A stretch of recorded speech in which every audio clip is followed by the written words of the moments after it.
Now, during the debate that we've just heard, you were concerned that while we may bring in mechanisms in Europe to adopt CCS, that countries like India and China, there was no mechanism to make them do it.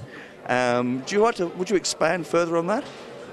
Well, what I wanted to say is that it is crucial that the EU helps India and China to get demonstration plants. And when the Commission is saying that the Chinese are telling the EU that you guys do it in the EU first, well, then it means that the EU is not doing what we want, which is to put money on the table.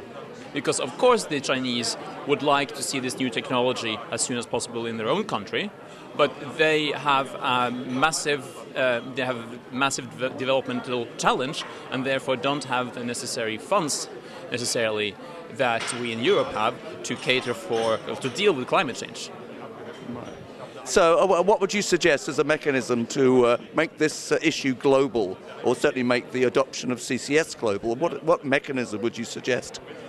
Well, I think that the EU has a budget which should be spent increasingly on adapting to and mitigating climate change, and a chunk of that should be dedicated to actions abroad, because that it is in developing countries that, first of all, the damage of climate change will be felt the most, and it is also in developing countries where it is the most urgent to curb emissions, in the sense that they are today they're building the power plants, as we've heard during the debate, they're building the power plants once or twice a week. We get a new coal-fired power plant in China.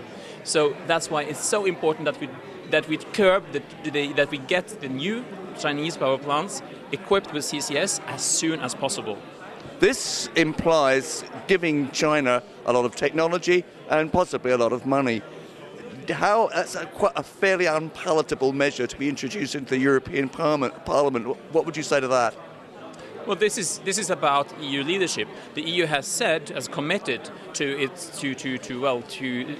take responsibility for its historical emissions, and the fact that it's our emissions in the past that today are wreaking havoc in poor countries.